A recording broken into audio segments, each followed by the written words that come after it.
Efa ho lasa ny alina ka efa mbiakaiky kokoa ny andro, koa aoka aritsika ny asa maizina ka hitafitsika ny fiadiany mazava.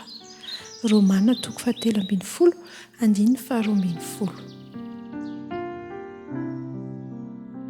Amin'izao andro farany izao dia tiany Kristy raha toka maneho ny toe-tsain'ny Kristy avokoa isika rehetra. Ny fomba fiainan'ny Kristy, ny fomba fitenin'ny Kristy, izany ny fomba fitenintsika. Romana 13:12 andalan'ny teny androany izy io.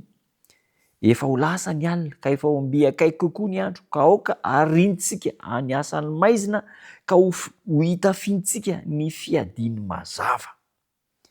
Efa ho lasa ny alina, efa ho tonga ny andro, aoka ho ariana ny asan'ny maizina ka ho tafiana ny fiadiany mazava. Inona moa no tiana hatongavana amin'izany andalan'ny teny izany? Rehefa miezaka fatratra mitory ny fahamarinana isika, izay nankin'Andriamanitra tamintsika, dia aoka tsy ho kivy na dia misy fandavan-tena be dia be aza izay tsy maintsy atao. Matetika manko nandritra ny fotoana rehetra, nandritra ny fotoana maro dia nolavina ny fahamarinana, nosoloina ny fahamarinana ary nitsakitsahana ny fahamarinan'ny tenin'Andriamanitra. Nosoloina fahamarinana voatefitefiny olombelona. Kanefa izao, aoka isika tsy atahotra hanandratra avy ny faneva ny filazantsara any amin'ny toerana rehetra izay misy antsika, any amin'ny birao, any am-piasana, any an-tsena, any an-tokantrano, any am-pianarana. Asan-drato avy ny faneva ny filazantsara.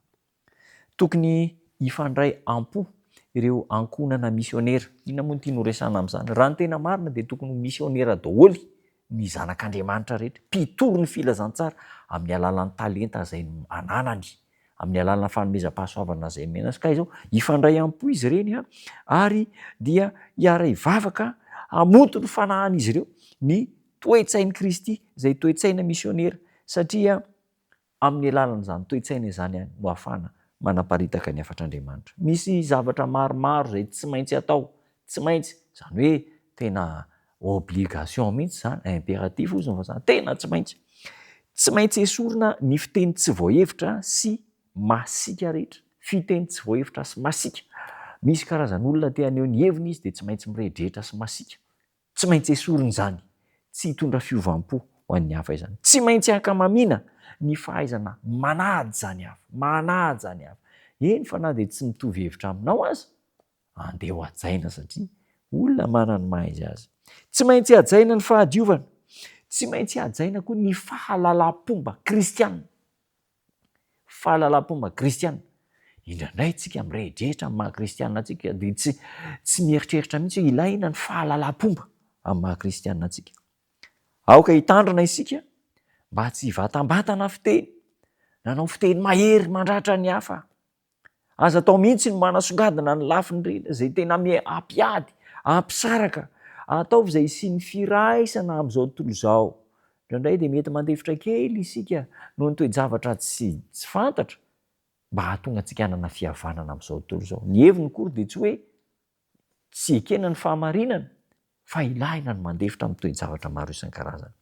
Ireo hery miasa mangina feno fitiavana dia isiakony any amin'ny hafa izay miresaka amintsika. Ny teny malefaka, mampilefitra ny fo izay hanana ny fanahy, ny fahalemem-panahy, ny fitiavana, ireo fanahy vonjena araka ny fomban'i Kristy. Ireo izay iraina mba hiara-miasa amin'i Kristy dia tsy maintsy manokana ny tenany manontolo ny heviny sy ny fisainany mba ho an'ny hafa. Hiara-miasa akaiky amin'i Kristy izy ireo amin'ny famonjena fanahy. Hitrandraka andro aman'alina ny drafitra Jesosy mba ahafahana manatratra ny hafa. Ny fanahin'i Kristy ilaintsika bebe kokoa ary betsaka hatrany. Ahenany izao sy ny fitiavan-tenantsika. Ireo lafitoetra izay mandrangaranga ny mahatsikasika sy mety hampisaraka antsika. Misy karazan'olona dia tena raha vao miresaka aminy dia ino no ahafantarana azy? Ino olona iny dia izao, ino olona iny dia izao, ino olona iny dia izao. Mety tsisy maharatsy an'izany fa aseho fitiavana, aseho famondram-po, fahalemem-panahy. Betsaka no azontsika atao hoe mba handrodanana ireo sakana rehetra izay mampisaraka antsika amin'ny hafa fa ahafahantsika manandratra kosa ny fahasoavan'i Kristy izay mamonjy. Andao mba hatao izany, amin'ny fiainana izany, ianarantsika izany ary dia ho hitantsika fa ny toe-tsain'ny Kristy mihitsy no toe-tsaintsika. Fandrinao ve zany? Zany tena hitanao ny tompo ary ho tanteraka aminao raha izany tokoa ny hitanao. Hivavaka isika.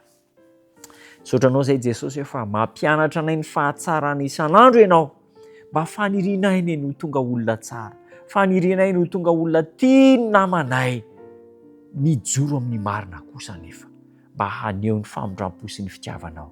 Tanterao aminay izany toetra tsara zany, mba ho fiainanay ary dia ny toe-tsainao mihitsy no toe-tsainay, amin'ny anaranao Jesosy Tompo. Amen.